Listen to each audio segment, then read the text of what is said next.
Okay, hi everyone. This is the second in a series of devotionals that Donal and I are doing based on the book by John Piper, Coronavirus and Christ. I've entitled this devotional The Unchanging God, and there is a written blog that goes with it that may help you in your reflections and meditations today. So one thing that this pandemic could do is actually challenge your faith and confidence in who God is. It can feel like we're standing on shifting sand. Our lives, our jobs, our families, the things that our society and even us have put our trust in to be unfailing and unchanging are suddenly shaking and uncertain in ways that we never even thought they would be a few months ago. These things, though, are temporary things. They're good things, they're important things, but they are temporary things. And what this season is doing is revealing to us the depth of trust that we may have put in these things, the depth of confidence that we have put in these things. And I guess one thing that God is doing in the midst of this uncertain season is revealing to us the importance of putting that depth of confidence and trust in Him and Him alone. All other things are shakeable. They are things that could disappear like sand.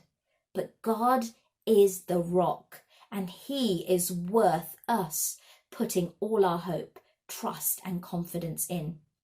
You may at this time be asking yourselves these kind of questions. Is God good? Is He trustworthy? Is He righteous? Is God faithful? What does God's goodness and faithfulness look like in my life if it isn't a safe, healthy life? What does that look like? Well, I would like to reassure you.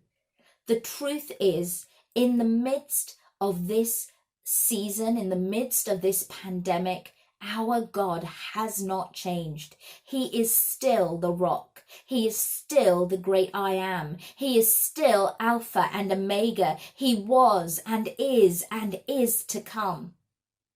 And although it feels like the things that we have put our confidence in, good things, are being shaken, pulled apart and taken away in some circumstances, our God is not like those things.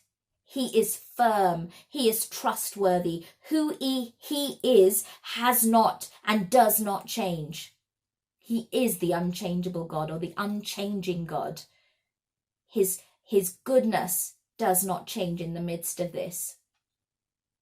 We, without doubt, without confusion, can put our hope, our faith, and our trust in this wonderful God. One of the areas that John Piper looks at is the sovereignty of God in this season.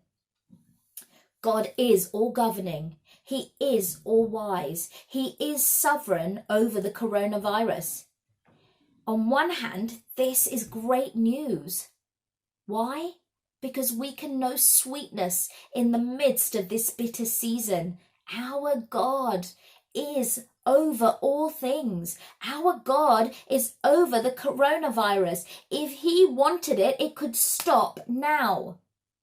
Therefore, in allowing this, there is a greater outworking, a greater thing at work than we can understand with our minds. The coronavirus is not a surprise to God. In fact, God does do what He decisively wills to do. He governs this season, and He will bring this season to an end. It is a bitter season, but again and again in the Word of God, we read of men and women who live through bitter seasons, and God uses it to draw them closer to Him.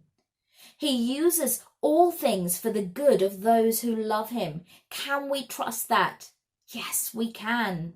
This is a time ordained by God. He governs it. He will end it. No part of it is outside of his rule and his reign.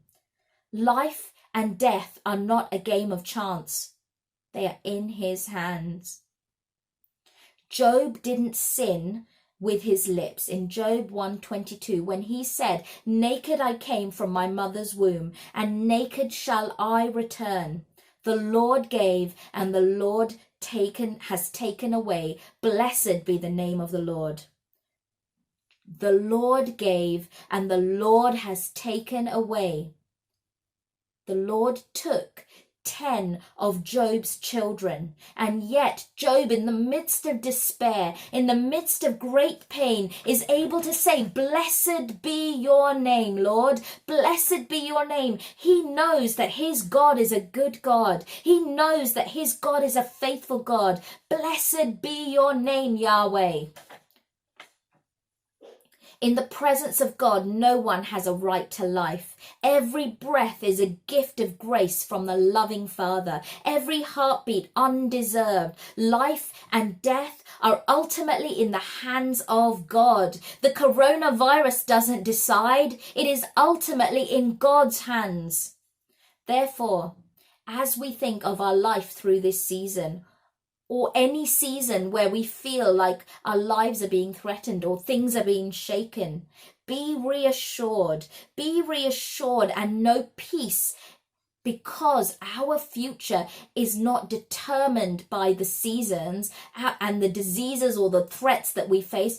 Our future is determined by a good God. Our future is determined by a faithful God. It reminds me of a song that we used to sing with children at church about a wise man who builds his house upon the rock and a foolish man who builds his house upon the sand. When the storms come, the foolish man's house falls flat, but the wise man's house stands firm. If we choose to trust God and trust that he is good and faithful through this, we are building on rock. Whatever happens in this life, whatever storms we face, we know we can stand firm and look to the future with hope, because our hope isn't in this world. To live is Christ. There's a cost. There's suffering. To die is gain. We get to be with our Father, and there will be no more pain, no more crying, no more difficulty. The seasons may change, but let's choose together to build on the rock. Jehovah does not change as the seasons do. He is our safe place. He is our refuge. He is worth giving our all to. So that was the reflective bit. I've got some questions. That was the message basically from based on the book by John Piper, but some questions to reflect on. Number 1, what image of God do you tend to hold in your mind?